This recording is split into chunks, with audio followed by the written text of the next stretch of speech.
Salam sejahtera buat kita semua. Kami dari kelompok 4 ingin mempresentasikan tentang desain penelitian eksperimen. Kelompok kami terdiri dari Miska Jessica Pina Berusi Bayang dan saya sendiri Mega Dewanasari Pranginangin. Setelah di sini saya akan menjelaskan tentang komponen-komponen penelitian eksperimen. 1. Penelitian eksperimen dapat diartikan sebagai peneliti yang di dalamnya melibatkan manipulasi terhadap kondisi subjek yang diteliti, disertai kontrol yang ketat terhadap faktor-faktor luar, serta melibatkan subjek pembanding atau metode ilmiah yang sistematis yang dilakukan untuk membangun hubungan yang melibatkan fenomena sebab akibat. Sedangkan metode penelitian eksperimen merupakan penelitian yang berusaha untuk menentukan apakah satu treatment mempengaruhi hasil sebuah penelitian. Dalam pengaruh ini dapat dinilai dengan cara menerapkan treatment tertentu pada suatu kelompok dengan tidak menerapkan pada kelompok lain, lalu menentukan bagaimana dua kelompok tersebut dapat menentukan hasil akhirnya. Terdapat 5 komponen dalam penelitian eksperimen, yaitu variabel tidak bebas. A. Variabel kriteria adalah variabel yang terpengaruh oleh variabel bebas yang merupakan tolak ukur dari keberhasilan perlakuan eksperimen, sehingga variabel kriteria dianggap yang paling utama dari perhasilan perlakuan pada eksperimen. B. Perlakuan treatment adalah suatu yang sengaja dirancang yang dikenakan pada subjek sehingga variabel kriteria berubah dengan memperhatikan hal-hal sebagai berikut. Yang pertama, harus dirancang berbasis teori dan berdasarkan empiris. Yang kedua, perlakuan harus jelas, beda dengan perlakuan yang sudah ada. Selanjutnya yang ketiga, perlakuan harus dirancang final, konsep dan pelaksanaannya tidak boleh diubah di tengah jalan. Yang keempat, dikenakan pada unit-unit orang, butir, tes, unit eksperimen, penskoran.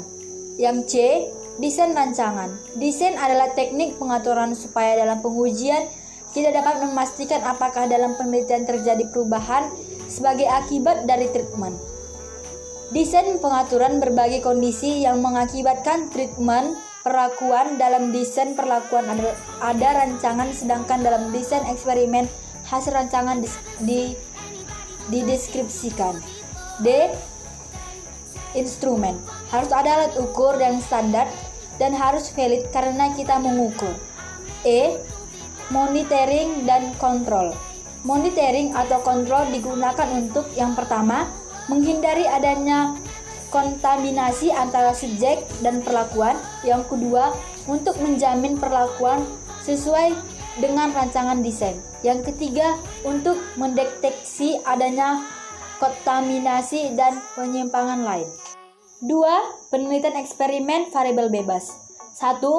Desain studi kasus sekali tes. Desain studi kasus sekali tes merupakan jenis desain per eksperimen. Pada jenis ini tidak terdapat kelompok kontrol dan hanya satu kelompok yang diukur dan diamati gejala-gejala yang muncul setelah diberi perlakuan atau post-test. Yang kedua, desain pretest atau kelompok juga termasuk pre-eksperimen. Pada desain ini dilakukan pretest untuk mengetahui keadaan awal subjek sebelum diberi perlakuan sehingga peneliti dapat mengetahui kondisi subjek yang diteliti sebelum atau sesudah diberi perlakuan yang hanya hasilnya dapat dibandingkan atau dilihat perubahannya. Slide selanjutnya akan dilanjutkan oleh teman saya, Miska Berusi Bayang. Yang ketiga, desain pretest, post-test kelompok kontrol subjek random. Yang keempat, desain 3 kelompok Solomon itu menggunakan pretest, post-test, pemilihan secara acak dan melibatkan 3 kelompok dengan 2 kelompok kontrol. Yang kelima, desain 4 kelompok Solomon.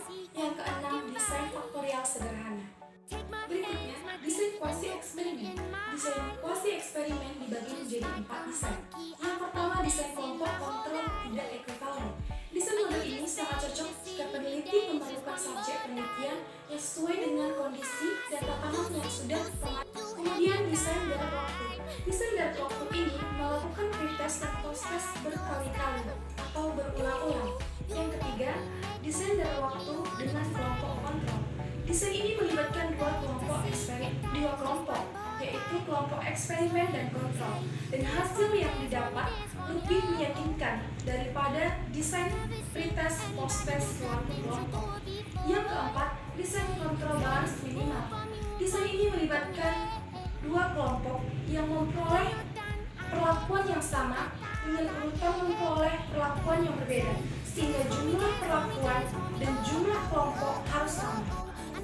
Yang berikutnya, desain dengan dua variabel bebas atau lebih. Digunakan jika variabel bebas yang akan dijadikan sebagai perlakuan masih harus diteliti lagi dari aspek lain, sehingga desainnya akan menjadi desain faktorial. Tipe desain faktorial sangat bergantung pada jumlah variabel aspek tambahannya. Demikianlah persentase dari kelompok 4. Jika ada tutur kata yang salah, mohon dimaafkan. Sekian